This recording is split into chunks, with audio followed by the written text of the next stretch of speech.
네, 바울 시리즈로 그 네 번째 시간이 되는데요. 오늘은 그 바울과 아주 깊은 관계를 가지고 있는 바나바에 대해서 우리 공부를 하려고 그래요.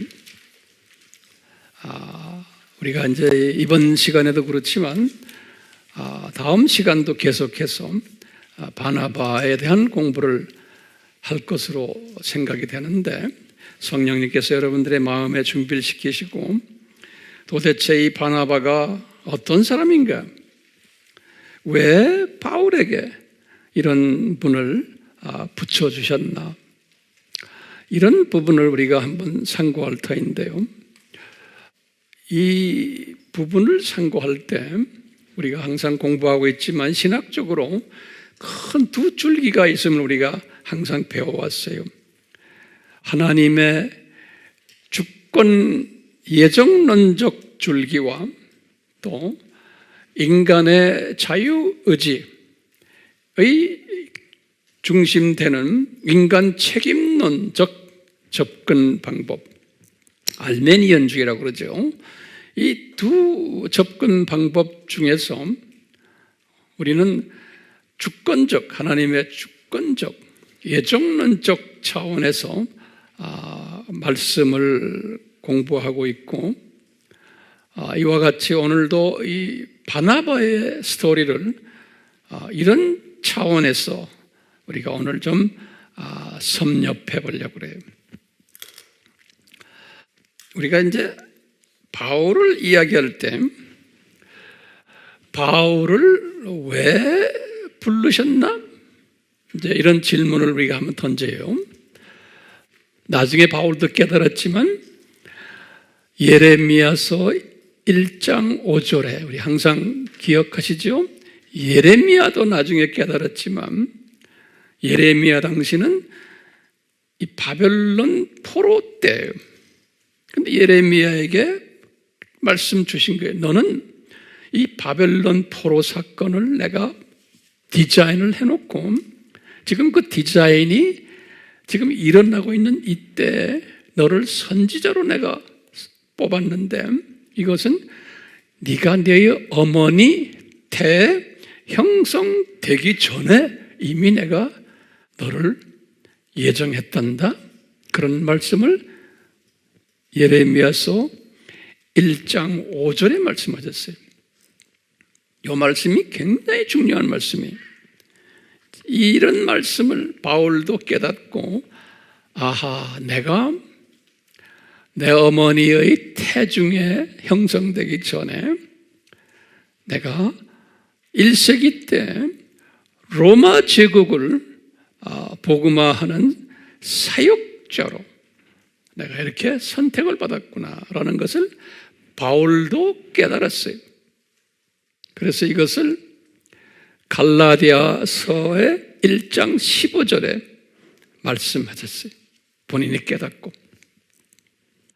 이런 측면에서 볼 때 이 바나바도 마찬가지예요. 바나바도 우연히 나타난 분이 아니고 하나님의 큰 그림 속에서, 큰 디자인 속에서 바나바를 예정하시고 때가 되어서 이 바울을 만나게 하는 이런 큰 그림을 오늘 한번 같이 보았으면 하는 그런 소원으로 제가 이 자리에 오늘 섰어요. 그렇기 때문에 우리는 이 숲을 보는 연습을 하셔야 돼요.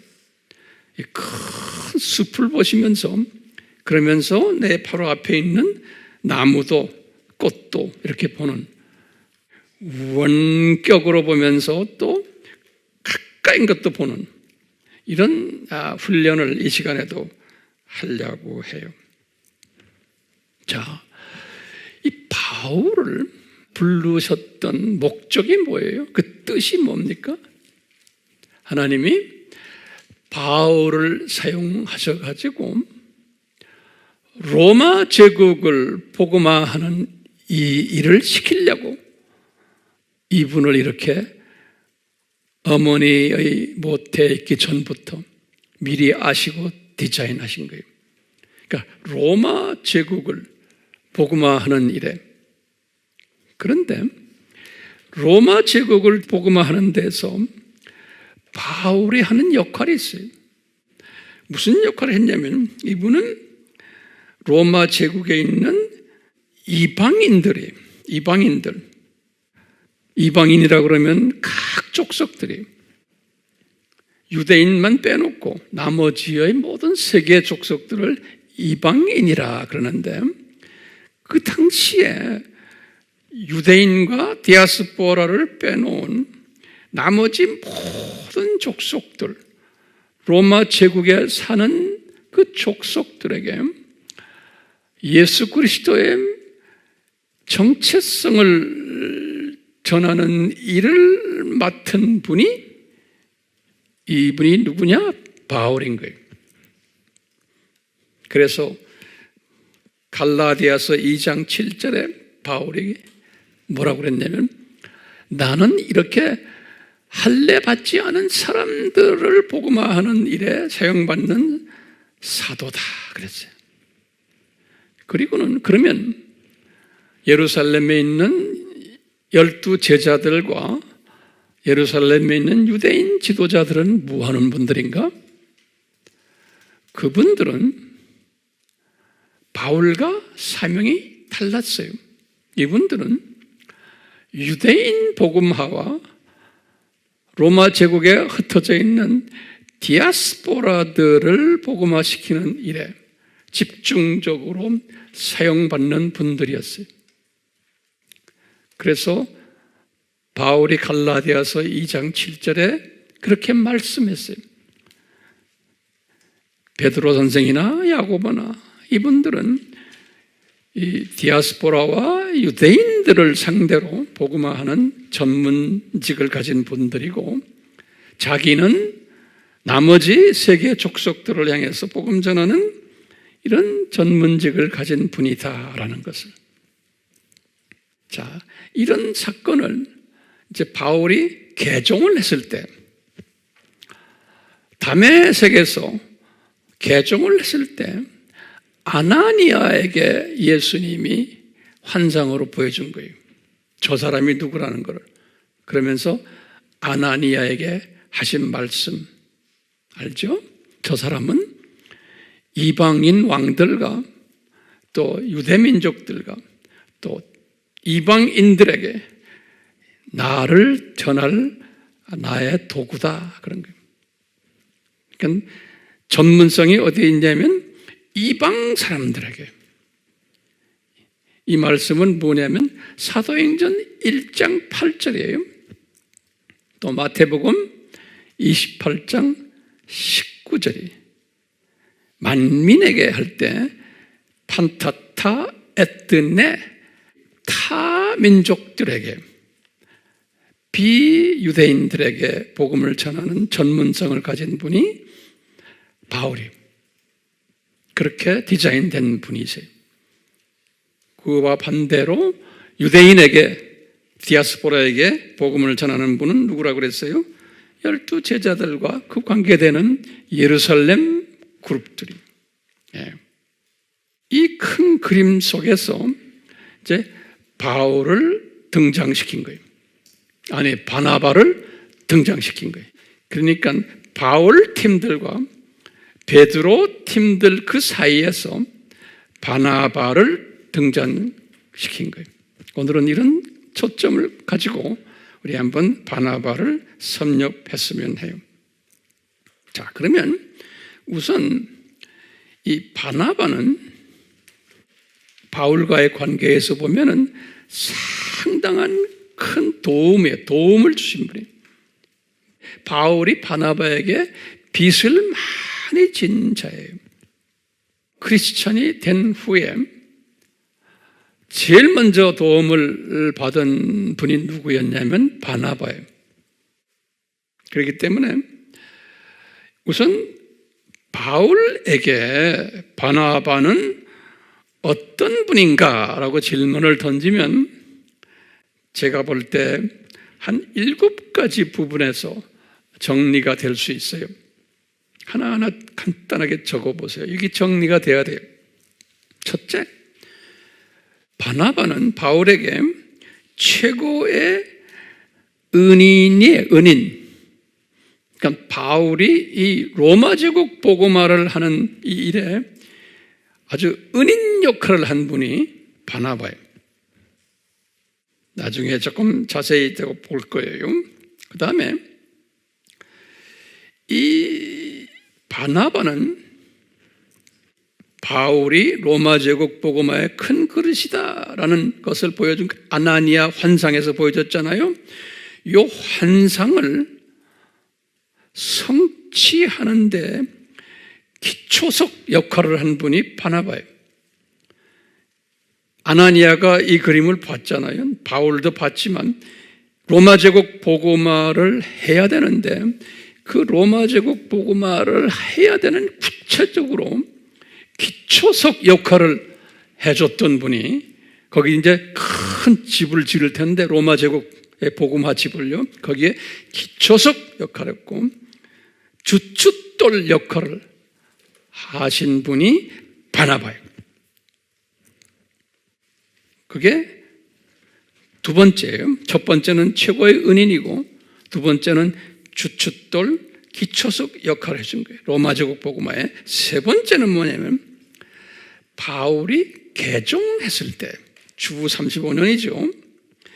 그리고는 10년이 지나갔어요. 개종하고 10년 지나가서 이제 45년이 됐어요.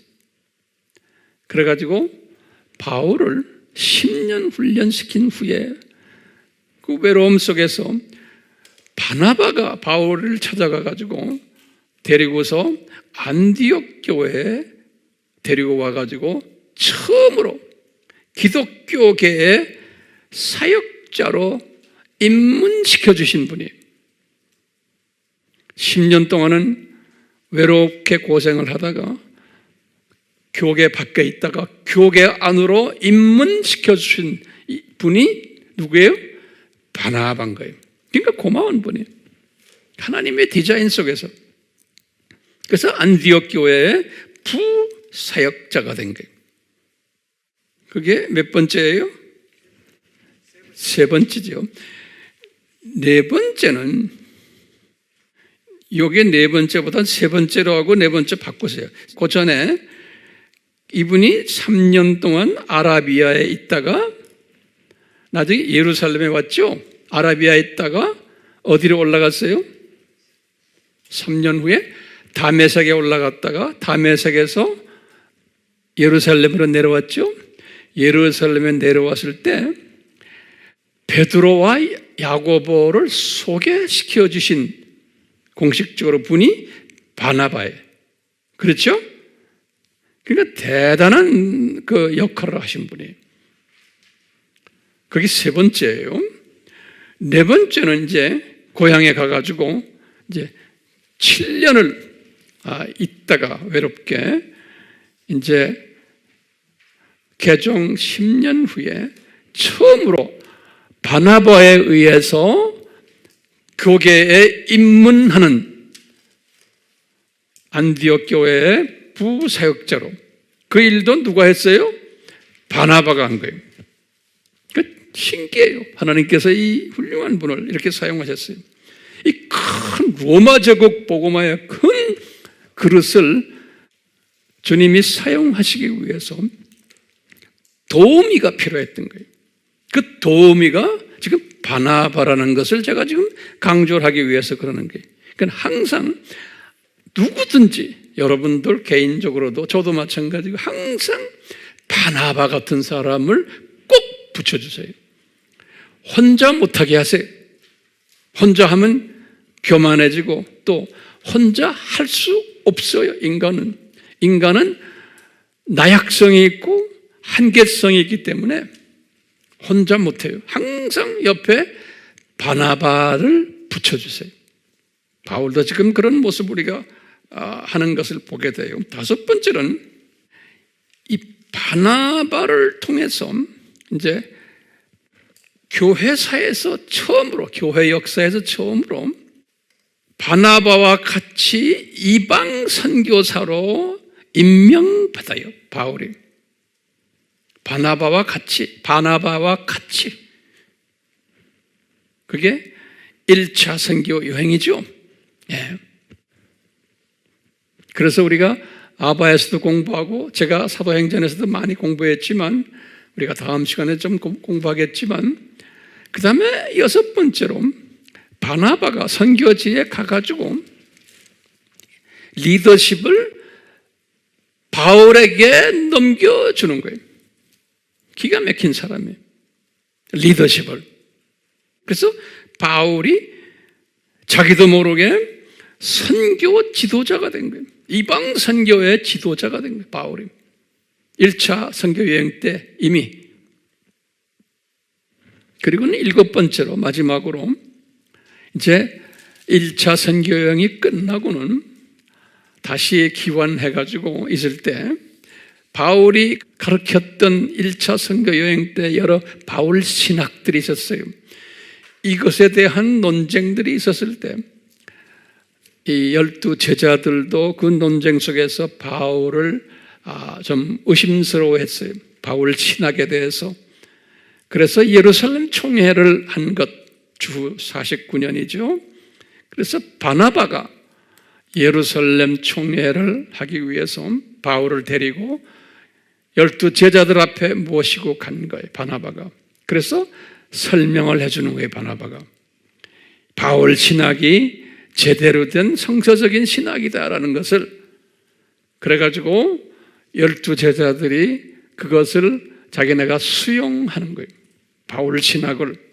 그렇기 때문에 이 바울 신학이 다시 말하면 율법으로 구원받는 게 아니고 은혜로 구원받는다, 믿음으로 하는 이 바울 신학이 정립된 것이 예루살렘 총회인데 이것을 뒤에서 자리매김을 해준 분이 누구예요?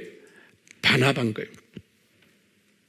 그러니까 여기까지만 봐도 이 바울에게는 이 바나바가 엄청나게 중요한 분인 거예요.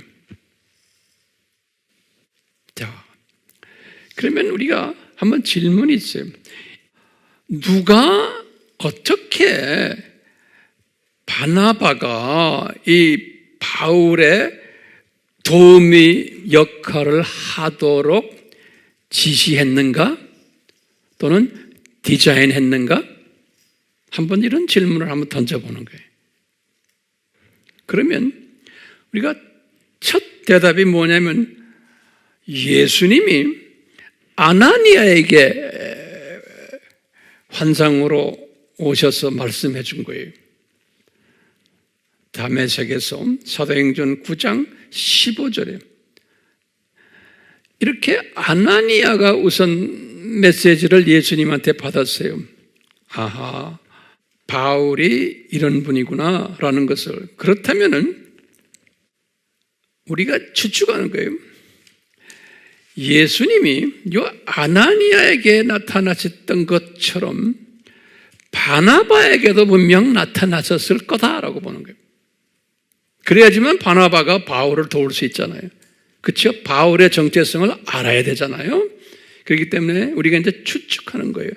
바나바에게도 분명 나타났을 거다라고 보는 거예요. 아니면 뭐냐? 아니면 바나바에게 만약에 안 나타나셨다면은 우리가 추측하는 거예요.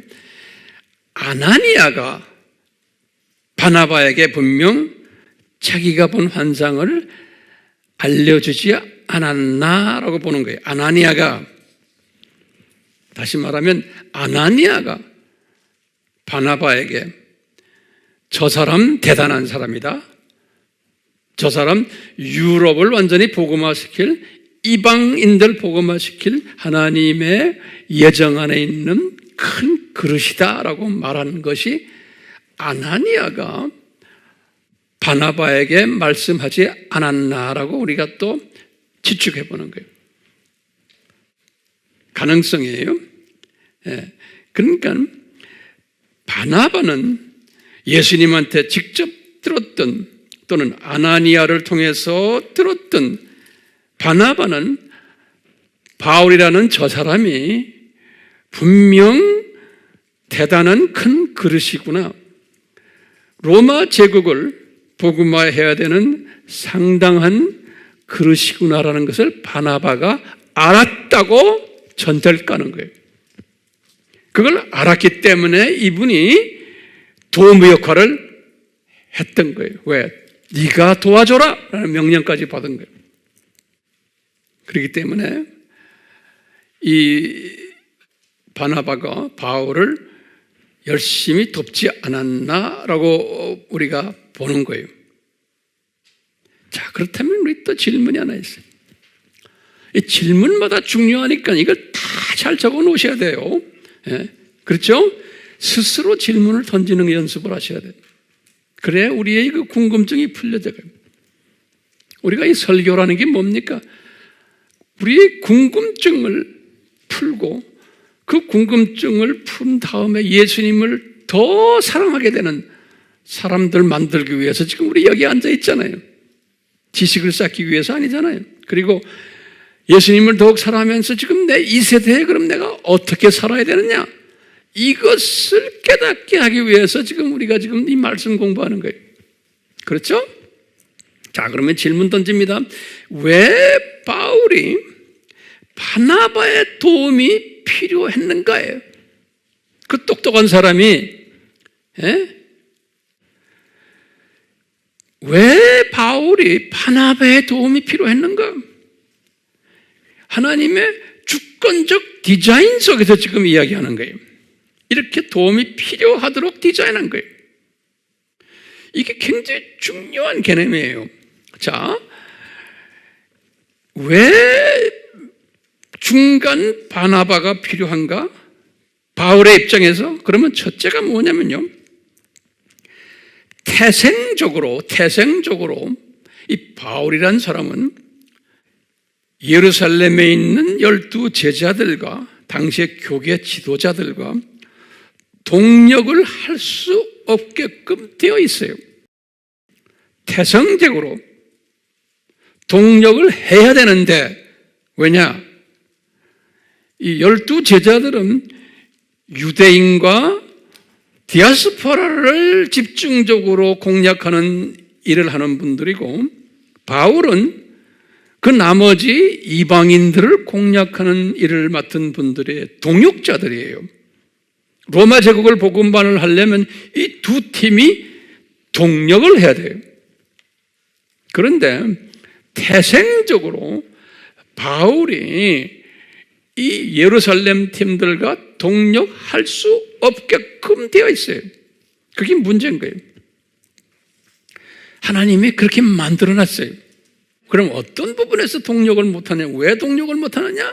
첫 번째, 이 바울이란 사람이, 바울과 사울이 같은 이름이니까 그렇게 아시고요, 이 바울이란 사람이 예루살렘 개척교회에 한참 성장할 때 스데반이 집사를 순교시킨 장본인이 바울이, 사도행전 7장 58절에, 그러니까 예루살렘 교회를 어지럽혀 놓은 장본인이, 그뿐 아니라 두 번째로 그 교회 교인들 집집마다 방문 다니면서 예수님 못 믿게 핍박했던 사람이에요. 뿐만 아니라 그것 때문에 예루살렘 교회를 다 흐트러버린, 사도행전 8장 1절에서부터 3절에 그 이야기가 나와요. 그래서 이분들이 약 한 2만 명의 교인들이 흐트러져 가지고 어디까지 흐트러졌냐면 유대 지방과 사마리아와 시리아 지방과 터키 전역으로 흐트러버린, 교회를 풍지박산 만들어 놓은 장본인이 누구예요?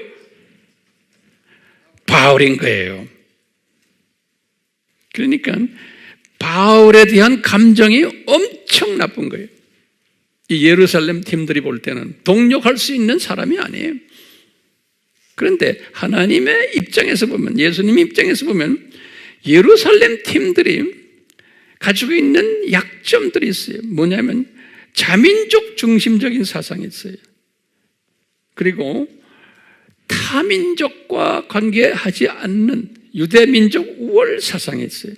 이런 사람들이기 때문에 문화적 한계성을 가진 사람들이 모여서 예루살렘 교회를 좀 하기 때문에 이 사람들이 사도행전 1장 8절 말씀을 알고는 있지만 순종 못하는 사람들이.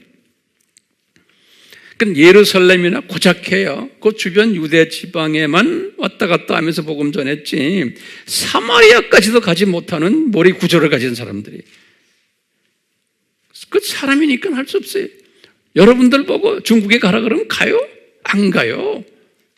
일본 가라 그러다 안 가잖아요. 여기서 강원도로 가라 그러다 안 가죠. 그런 게 우리 사람이에요. 그렇기 때문에 12 제자들, 예루살렘 팀들이 가지고 있는 문화적 그런 한계성을 가지고 있는 걸 알기 때문에 인위적으로 강제로 저 땅까지 흩어져 버려야 돼요. 예수님의 디자인이었어요. 그래서 강제로 흩어놓는데 누구를 사용하셨어요? 바울을 사용하신 거예요. 그렇기 때문에 바울은 주님의 뜻을 향해서 지금 하는 거예요.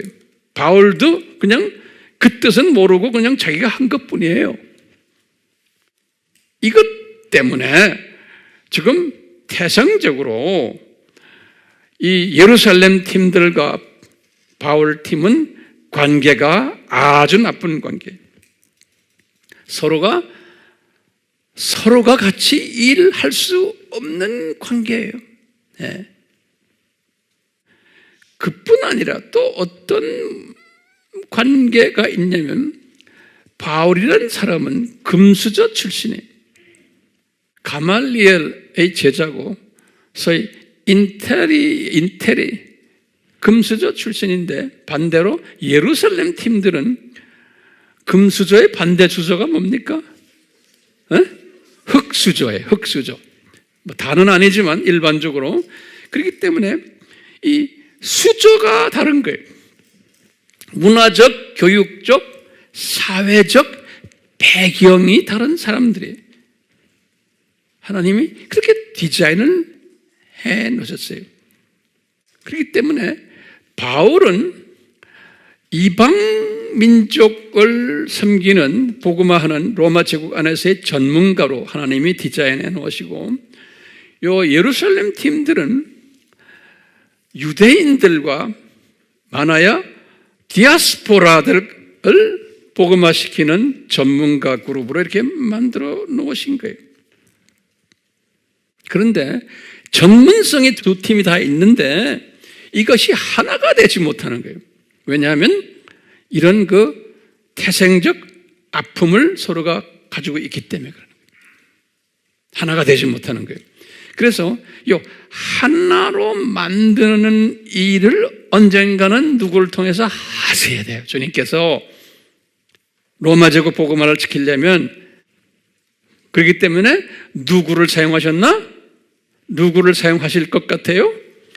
바나바라는 사람을 하나님이 아예 만들어낸 거예요. 예정적으로. 내가 지금 하나님의 주권 속에서 예정적으로 바나바라는 사람을. 네. 그래서 먼저 이 바나바라는 사람은 예루살렘 팀들하고는 관계가 좋은 사람이에요. 예루살렘 팀들하고는. 그런데 누구하고 관계가 안 좋아요? 바울하고는 관계가 본래 안 좋은 사람이었어요. 왜냐? 바나바도 예루살렘 교회 출신이에요. 그렇기 때문에 이 바나바를 이 관계성을 좋게 하기에는 중간 화평케 하는 사람으로 만들기 위해서 바울과 좋은 관계가 되도록 하나님이 바울과의 관계를 좋게 만들기 위해서 하나님이 미리미리 다 예비하셨어요. 기가 막히게. 그래서 그 예비를 지금 보시면 첫 번째 뭐냐면 환경적으로 예비를 하셨어요. 이 모든 오늘 공부하는 이 내용들을 우리가 우리의 삶 속에 그대로 적용하고 오늘날 우리가 세상 돌아가는 이런 거하고 다 적용하는 연습을 하셔야 돼요. 첫 번째 뭘 예비하셨어요? 환경적으로 바울과 바나바가 공통 문화 속에서 서로 살도록 예비하셨어요. 그래야지만 이게 하나가 될 수 있는 중요한 그 계기가 되거든요. 그러면 보시면 첫 번째 공통 문화권으로 태어나게 하신 거예요. 어떻게 했냐? 첫 번째 유대인이라는 공통 분모가 있었어요. 그리고 유대 종교를 믿는 공통 분모가 있어요. 그런데 바울은 이 안에서 베냐민 지파예요. 빌립보서 3장 5절에 그랬어요. 바나바는 어떤 지파냐? 사도행전 4장 36절에 딱 보면은 성경은 전부 해답이 있어요. 무슨 지파로 되어 있냐면 바나바는 레위 지파로 되어 있어요. 제사장 지파예요. 그러니까 누가 더 센 분이에요? 레위 지파가 더 센 분이에요. 그러니까 바나바가 더 센 팀에 속해 있어요. 그렇지만 두 분 다가 유대 종교를 열심히 믿었던 공통점이 있었어요. 두 번째 공통 문화권에 뭐가 있냐면 두 분 다가 유대인이지만 디아스포라 출신들이었어요. 두 분 다가 하나님께서 이렇게 다 디자인하셨어요. 디아스포라인데 동일 지역에서 디아스포라 삶을 살게 했어요. 같은 지역에서. 바나바는 구브로에서 태어나게 했어요. 구브로에서. 사도행전 4장 36절에 보면 구브로 출신이다 그랬어요. 사도행전 4장 36절에 제가 성경 구절을 하나하나 드리는 것 다들 잘 적고 계시죠? 바울은 어디 출신이에요? 구브로에서 쭉 위로 올라다보면 길리기아 지방에 가장 가까운 동네, 거기 길리기아의 다소라는 도시에서 태어나게 하고 거기서 자라났어요. 사도행전 22장 3절에 보면은 그렇기 때문에 같은 디아스포라이지만 이 두 분이 공통점이 있어요. 동양 사람들이. 저도 디아스포라 출신 중에 하나지만 미주 지역의 디아스포라하고 오세아니아 지역의 디아스포라하고 유럽이나 일본 디아스포라, 중국 디아스포라 다르잖아요. 같은 디아스포라인데 같은 지역에 있으면 더 가까운 게 있어요. 똑같아요. 하나님이 다 그렇게 디자인하신 거예요. 세 번째 공통적으로 디자인시킨 게 바나바와 바울을 두 분 다가 금수저 출신으로 만들어놨어요. 금수저 출신을 고등교육을 받고 부모님들도 다 금수저 출신들, 디아스포라 중에서.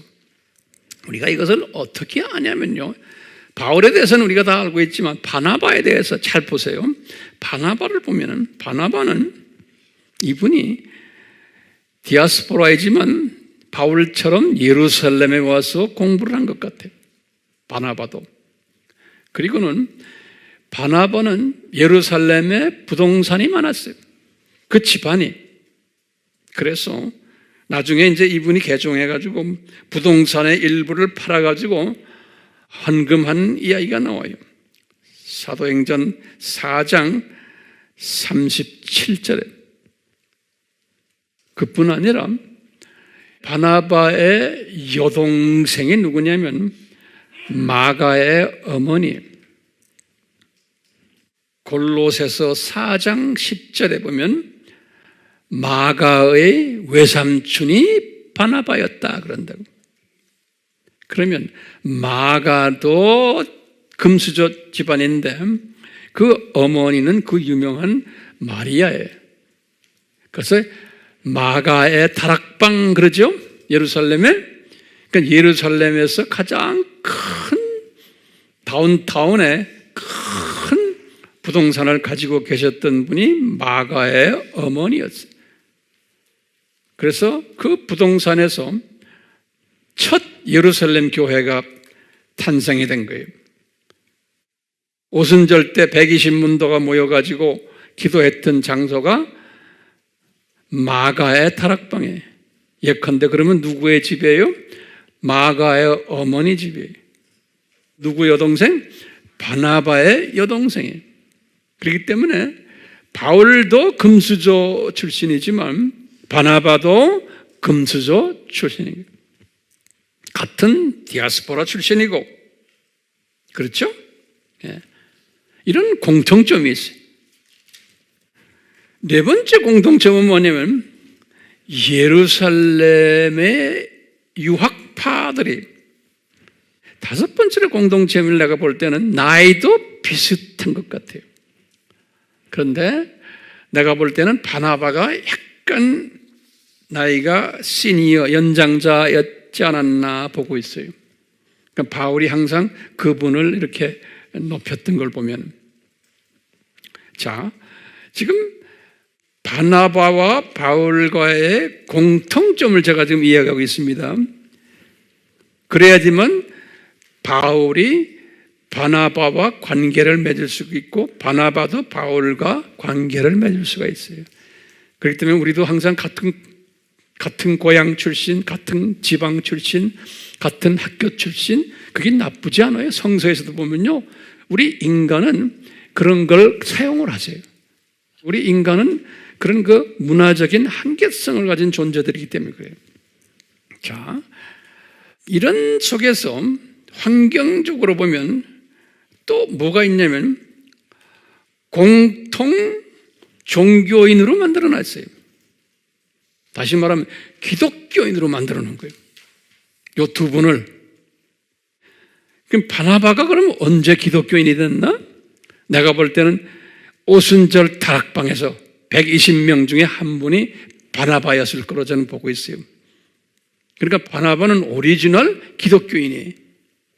그렇기 때문에 바울은 한 5년 후거든요. 주 30년에 이제 예루살렘의 교회가 만들어졌잖아요. 바울은 언제 개종했어요?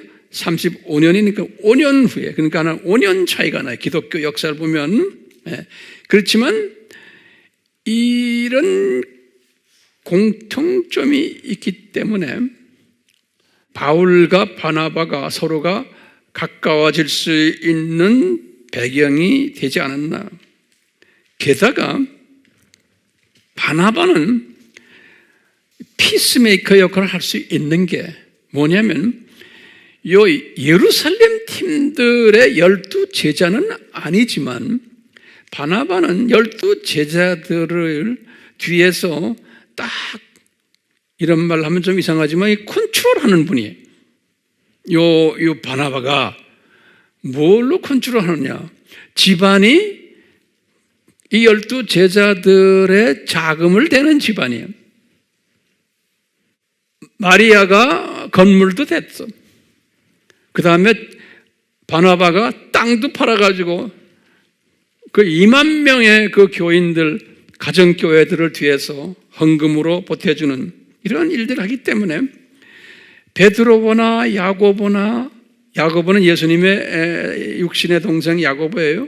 또는 요한이나 이런 사람들은 예루살렘에서 그렇게 재력을 가지고 있는 분들이 아니잖아요. 그렇기 때문에 이분들은 마리아와 바나바가 뒤에서 절대적으로 필요하도록 하나님이 이렇게 디자인하신 거예요.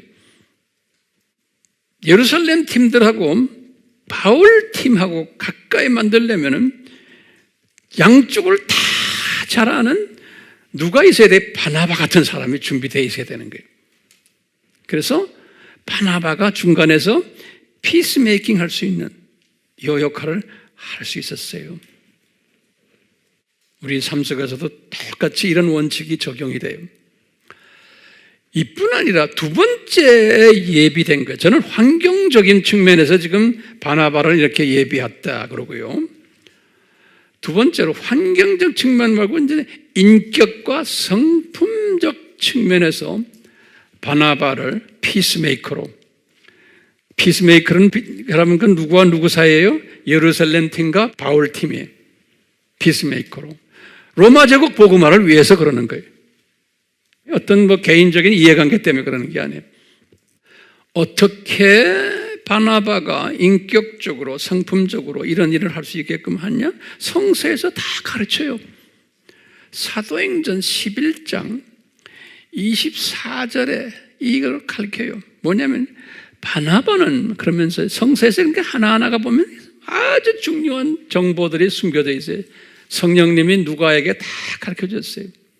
바나바는 어떤 사람이냐? He is a good man 그랬어요. 다시 말하면 저 사람 선한 사람이야. 착한 사람이야. 어떤 번역은 한국말로 착하다 또는 어떤 성경은 선하다 그래요. Good man. 예. 이게 엄청난 의미를 가지고 저 사람 괜찮은 사람이야. 이 말은 뭐냐면 저 사람 쓴뿌리가 별로 없는 사람이야. 또는 본성이 착한 사람이야. 또는 본성이 깨끗한 사람이야. 또는 좋은 부모 밑에서 좋은 가정 환경 속에서 쓴뿌리를 많이 가지지 않고 자라난 사람이야. 이렇게 우리가 재해석을 할 수 있죠. 예. 그렇기 때문에 이 사도행전 11장 24절에 그랬어요. 저 사람은 good man. 그래놓고 거기다 또 이어서 뭐냐면 성령 충만한 사람이야 그랬어요. Full of the Holy Spirit 그랬어요. 그러니까 이 바탕이 마음이 깨끗하니까 성령 충만해지는 것은 쉬운 거예요. 성령 충만한 사람이야. 뿐 아니라 믿음이 충만한 사람이야. 또 이렇게 표현했어요. 세 가지예요. 선한 사람이다. 성령 충만하다. 믿음이 충만한 사람이야.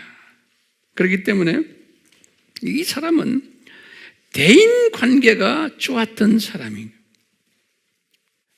사도들과의 관계도 좋았고 예루살렘 교회 교인들과의 관계도 좋았고 항상 화평케 하는 일을 했고 항상 긍정적인 이야기만 해줬던 사람이어서 그 예루살렘 교회 안에서 그래서요 사도행전 4장 36절에 아주 기가 막힌 말씀을 했어요. 사도행전 4장 36절에 누가가 뭐라고 표현했냐면 사도들이 다시 말하면 베드로나 야고보나 요한이나 이 사도들이 바나바를 보고 뭐라고 그랬냐면 저 사람 이름을 우리가 바꿔주자. 본래 이름은 요새라는 이름이에요. 요새 4장 36절에 그렇게 써 있어요.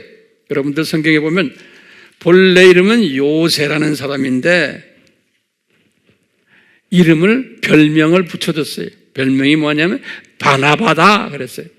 별명이 그러니까 바나바가 진짜 이름이 아닌 거예요. 그러니까 바나바다 그래놓고 우리 한국 성경에도 그렇고 원어에도 보면 가로를 딱 쳐놓고 바나바가 무슨 뜻인지라고 딱 설명해냈어요. 성경에 그게 뭐냐면 son of comfort son이라는 거 아들이 위로해주는 아들이다. 또는 the son of encouragement 격려하는 아들이다. the son of peacemaker 화평케 하는 아들이다. 그러니까 저 양반만 가면은 싸움이 다 없어져 버려요. 저 양반만 가면 화평케 되고 분위기가 좋아져. 그러니까 제자들이 이 사람이 이런 별명을 붙여준 거예요. 예. 문제 해결사인 거예요. 문제 해결사. 그렇기 때문에 이 사람 바나바 왜 준비시켰어요? 예비시켰어요. 그것도 주권적인 차원에서요. 또는 하나님의 예정적인 차원에서 로마 제국을 복음화하는 두 팀이 태생적으로 하나가 되지 못하는 인간들의 태생적으로 이걸 미리 다 인간이기 때문에 피조물이기 때문에 다 그렇게 돼 있어요. 인간은 태생적으로 문화가 다르고 언어가 다르고 한번 피해를 보거나 이러면 끝까지 용서 못하고 관계를 잘 가지 못하는 태생적인 인간의 약한 부분이 있어요. 피조물에. 이것을 예수님이 다 아시고 전지하신 분이 특히 로마 제국을 지금 복음화를 해야 되기 때문에 태생적으로 다른 두 그룹을 최대한으로 하나로 묶어주는 일을 해야 돼. 로마 제국을 복음화시키려면 다른 전문성을 가지고서, 그렇기 때문에 중간 피스메이커가 한 분이 꼭 있어야 되는 거예요. 그 피스메이커를 누구로 만들었다? 바나바를 하나님이 선택하신 거예요. 그렇기 때문에 이건 하나님의 주권적 예비예요. 우연이 아닌 거예요.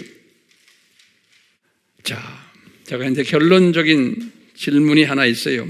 그러면 오늘날에도 기독교의 역사 속에서 오늘날도 항상 보면 사람마다 다 달라요. 같은 하나님의 자녀인데 신앙 노선이 다르고 교회의 지향하는 것이 다르고 종말론이 서로 다르고, 그래가지고 자기가 배운 것, 자기가 좋아하는 종말론 외에는 딴 것은 이단이라고 막 또 말하는 사람도 있고, 어떤 분은 그런 거 배우지 말아라, 우리 교회에서 하는 것만 배워라, 이렇게 사람도 있어요.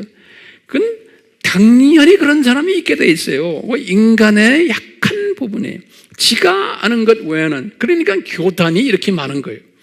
전 세계에 교단이 약 한 지금 3만 개 정도 돼요. 교단이. 예.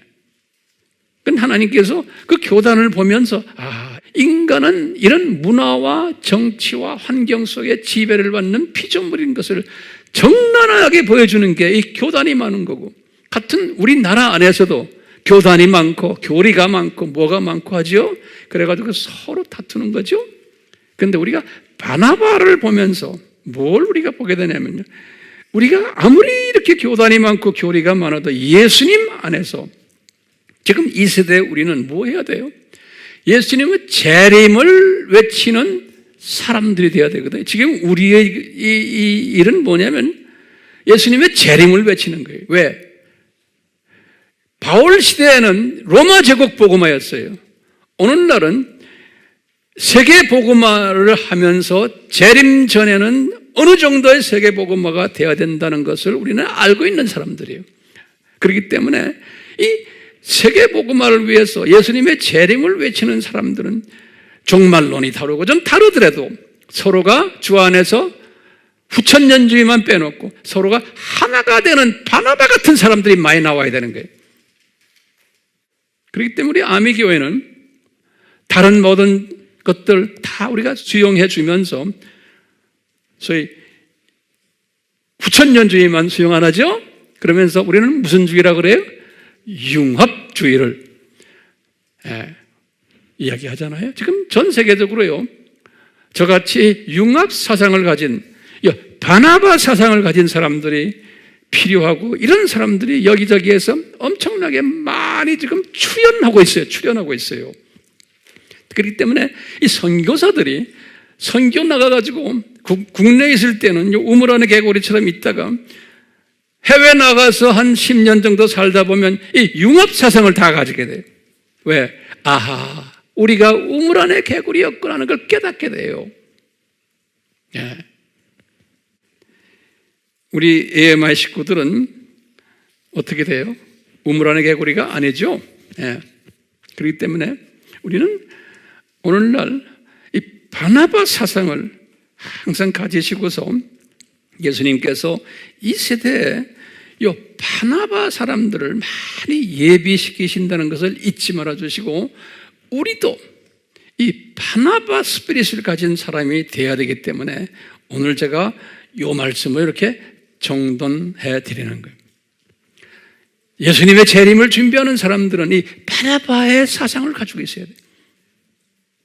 여러분들을 섬기는 이 황 목사는 항상 이런 사상을 여러분들에게 주입시키려고 애쓰는 거 아시죠?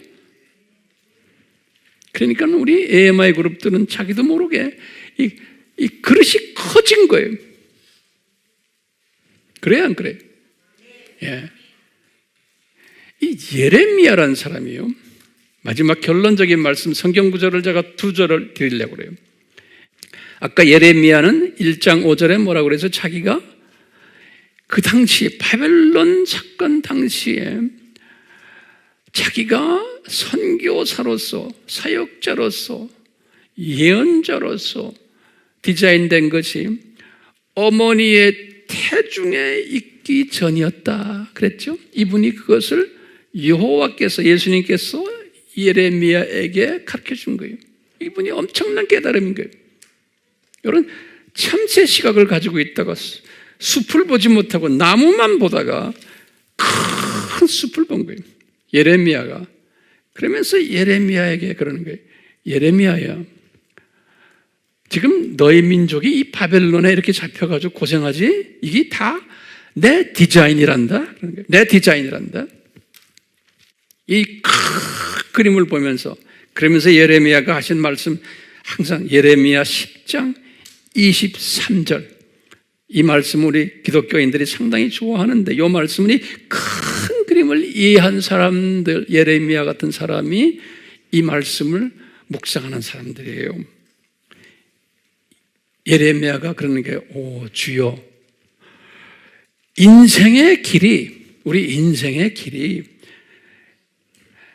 그 사람 안에 있지 아니함을 내가 안다는 거예요. 그러니까 인생의 길은 그의 걸음을 인도하는 것이 나한테 그 사람에게 있지 않다는 거예요. 다시 말하면 내 걸음을 인도하시는 분이, 내가 지금 내 자유의지를 가지고 걸음을 걸어가지만 뒤에서 그것을 인도하고 컨트롤하고 디자인하신 분이 여호와라는 거예요. 인간 역사도 마찬가지예요. 인간 역사도 바벨론 사건에 있지만 이것도 누구의 잘잘못이 아니고 하나님의 퍼펙트한 디자인 속에서 지금 이거 일어난다는 것을 이분이 깨달은 거예요. 솔로몬도 마찬가지예요. 잠언 16장 9절에서 솔로몬도 부인을 700명, 300명 첩까지 만들고는 나중에 이분이 이것 때문에 혼쭐 났다가 나중에 깨닫는 장면에, 깨닫고는 이제 잠언을 쓰실 때 그러는 거예요. 사람의 마음에 자기의 길을 자기가 계획하나 예수님께서 그의 걸음을 인도하신다는 거예요. 그러니까 사람이 자기 자유의지를 가지고 자기가 계획하나 실제로 그 자유의지를 지배하시는 분이 예수님이라는 거예요. 그렇기 때문에 내가 디자인해가지고 내가 하는 게 아니라는 거예요.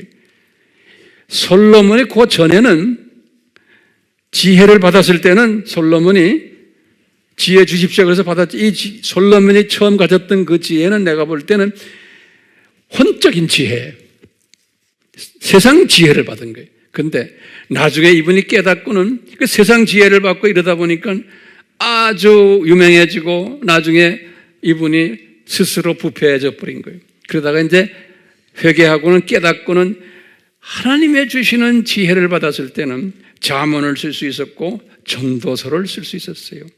이럴 때 이분이 깨달은 거예요. 아, 하나님의 주시는 이 지혜를 받으니까 이것은 내 자유의지를 컨트롤하는 분이 뒤에 계시구나. 그러니까 하나님의 주권 속에서 모든 것이 움직여 나가지 내가 내 의지를 내가 잘 살동해서 하는 게 아니구나. 이것을 깨달은 거예요. 그러니까 대부분의 우리 크리스천들은 내 의지 속에서 그냥 사는 거예요. 그렇지만 어느 단계까지 올라가면 하나님의 주권 속으로 이제 들어가는 거예요. 바울도, 우리가 바울 시리즈 공부하잖아요. 바울도 로마서 7장까지는 자기 자유의지에 강했어요. 그러니까 오호라 나는 공고한 자로다. 그러다가 8장에 들어오면서, 8장은 뭐예요? 이제 영적 아들이 되는데 그때부터 이분은 아하, 모든 것이 합해서 선을 이루는구나. 그러면서 이제는 하나님의 주권 속에서 이런 일이 일어나는구나. 오늘날 지금 우리 나라에서 일어나는 모든 일들 똑같아.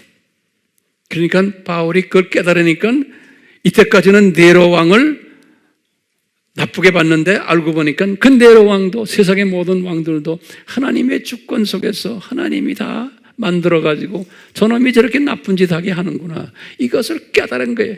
그래서 13장에 쓰신 거예요, 바울이. 그 후부터 일체 이야기 안 하는 거예요.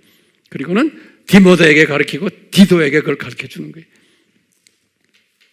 똑같이 우리는 이 큰 그림을 보잖아요. 이 그림을 볼 때마다 지금 예레미야가 고백한 거나 솔로몬이 고백한 거나, 이것은 모든 기독교인들이 이런 걸 억셉트를 못해요. 왜냐하면 모든 기독교인들하고 다 같은 게 아니에요. 분량이 달라요. 항상 내가 강조하죠. 모든 기독교인은 분량이 다, 그걸 바울이 로마서 12장에서 깨달은 거예요. 영적 아들이 됐을 때 그것을 깨달은 게 바울이. 12장에서 같은 하나님의 자녀지만 은혜가 다르고 은사가 다르고 믿음의 분량이 다 다르구나, 그릇의 종류가 사이즈가 다 다르구나 라는 것을 깨달은 것처럼, 이제 이것 좀 우리는 큰 그림을 보면서 이 하나님의 그 주권적인 예배하심을 보면서 이 숲을 보면서, 숲을 먼저 봐야 돼. 숲을 보면서 그 다음에 내가 조리개를 가지고서 현미경적 시각으로도 세상을 보고 내가 원하는 각도로 세상을 보면서 내가 이것을 소화하는 사람이에요. 오늘 내가 결론 중에 결론은 바나바를 하나님이 디자인 하셨어요, 안 하셨어요? 디자인 하신 거예요. 은혜로. 왜 바나바를 디자인하셨나? 예루살렘 팀들이 해야 될 사명이 뭐냐? 유대인과 디아스포라를 복음하는 일이에요. 그분들이 다 바깥에 로마 제국에 퍼져 있어요. 그 다음에 바울 팀의 사명이 뭐예요? 이방인들을 복음화하는 사역이에요. 이 두 팀이 태생적으로 하나가 되지 못하는 것을 다 하나님이 미리 다 가르쳐 주시고, 그렇지만 이 안에서 하나 되는 일을 해라. 그러기 위해서는 중간에 바나바를 딱 디자인했어서 바나바를 딱 세워가지고 이 일을 하시는 그 예수님의 큰 그림을 우리가 보게 돼요. 우리가 이제 계속해서 바울을 공부할 터인데, 바울은 그릇 측면에서 볼 때 바나바보다 훨씬 적은 그릇이었어요. 이제 그것은 우리가 다음 시간, 그 다음 시간에 계속 우리가 볼 거예요. 바나바가 훨씬 큰 그릇이었어요. 그렇지만 주님께서는 바울을 때를 따라서 바나바를 통해 가지고 이 그릇 넓히는 연습을 하는 모습을 우리가 또 보게 될 거예요. 기대하세요. 아멘.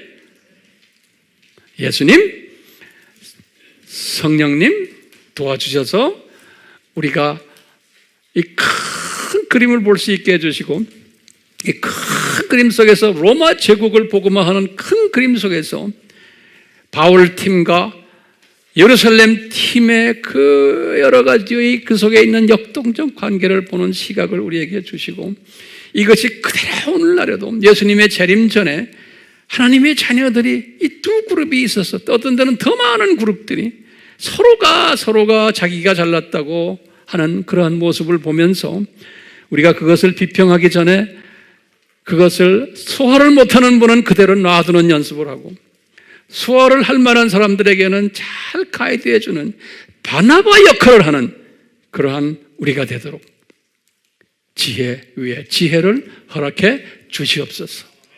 예수님의 이름으로 기도드리옵나이다. 아멘.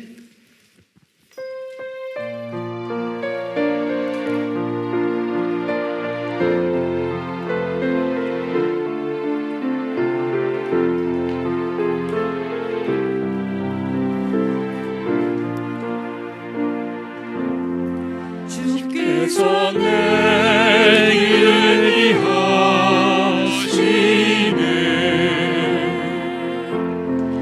주께서 내 길을 이하시네.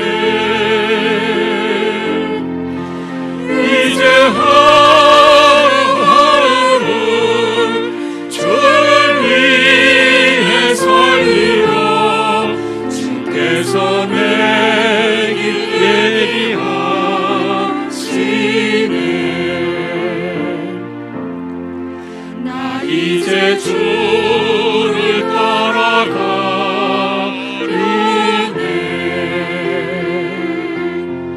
나 이제 주를 따라가려네.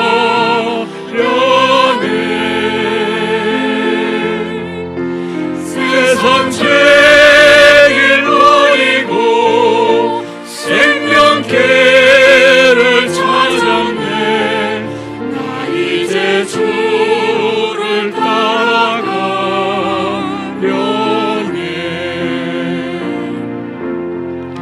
나 이제 겸손하게 살리네. 나 이제 겸손하게 살려네. 세상 죄를 버리고 생명길을 찾았네. 나 이제 겸손하게 살려네. 우리가 바나바 같은 사람 됩시다. 나 이제 기도하며 살려네. 나 이제 기도하며 살려네.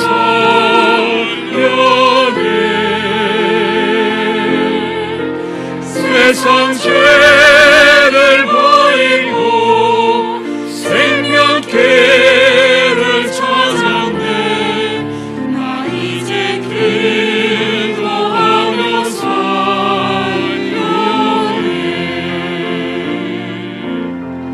나 이제 승리하며 살려네. 바나바의 삶을 살면 승리하게 돼 있어요. 나 이제 다른 사람을 안아주는 연습은 나와 다른 사람을 세상 죄를 버리고 생명길을 찾았네. 나 이제 승리하며 살려네.